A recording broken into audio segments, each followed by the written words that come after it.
Baik, perkenalkan, nama saya Muhammad Hidarullah, NRP 5017251006.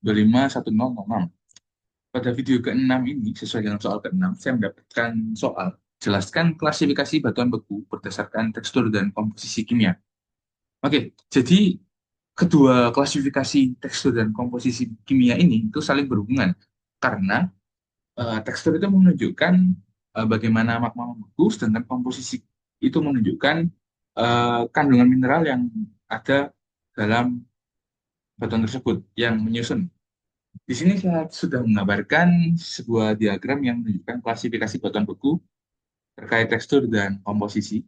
Jadi yang pertama itu di sini ada terkait tekstur, ya ini ada coarse grain yang dimana dia itu tekstur kasar. Jadi tekstur kasar ini terbentuk ketika magma mendingin secara cepat, maaf, secara lambat di bawah permukaan sehingga dia itu bisa menciptakan kristal yang dapat terlihat oleh mata. Jadi karena dia lambat, butuh atau punya waktu sehingga kristalnya terlihat atau bisa disebut sebagai faneritik. Jadi kalau di sini itu contohnya ada granit, diorit, gabbro, dan uh, peridotit. Sedangkan untuk fine fine grain dia itu tekstur halus, yang dimana tekstur halus di sini dia itu ketika lava mendingin secara cepat di permukaan, sehingga kristal-kristal itu tidak punya waktu uh, untuk menghasilkan kristalnya terlihat, maka disebut dengan avanitik. Jadi biasanya itu batuannya ekstrusif atau atau ini vulkanik. Kalau yang lambat tadi intrusif atau plutonik. Jadi contohnya di sini ada riolit, andesit, basalt, dan komatit. Jadi batuan beku di sini, walaupun dia memiliki komposisi kimia yang sama, kan tetapi dia bisa memiliki tekstur yang berbeda karena perbedaan waktu dalam membentuk, yakni dari magmanya. Jadi mengenai komposisi, ya kita ke komposisi. Komposisi di sini itu ada felsic, intermediate, mafic, dan ultramafic, ya. Yang dimana kalau felsic, ya, dia itu kandungannya itu silika tinggi, sedangkan kalau ultramafic dia itu kandungan silikanya rendah. Nah, tapi kalau di ultramafic, ya, kandungan eh, kalsium, ya, kalsium, besi, magnesium itu tinggi, sedangkan pada felsic dia itu rendah. Jadi berkebalikan. Jadi semakin falsik, ya, dia itu kandungannya yang paling tinggi itu adalah kalium, dan natrium. Sedangkan semakin ultramafik atau mafik, dia itu kandungan kal kalsium, ya, kalsium, besi, magnesiumnya semakin tinggi.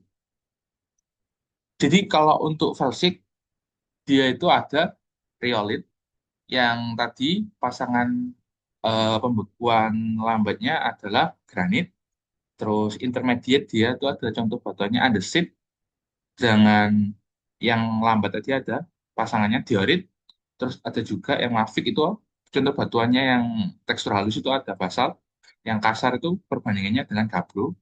Kalau ultramafik dia itu komatit yang tekstur halus, dengan perbandingan kasarnya atau pasangannya kasar itu dia itu peridotit.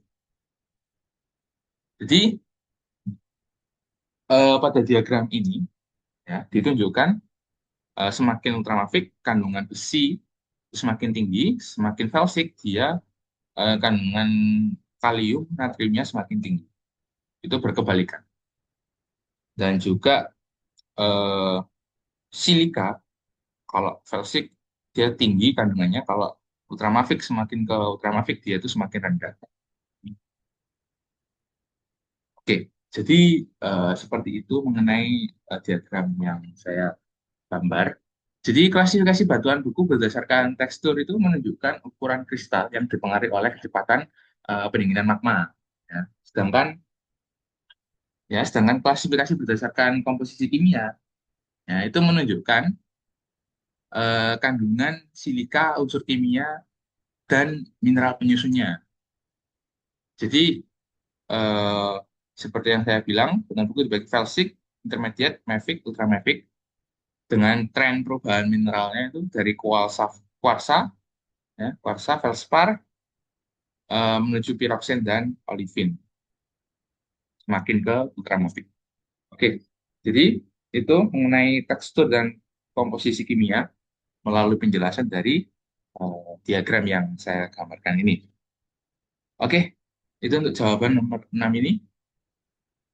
Akan lanjut di video jawaban soal berikutnya. Terima kasih.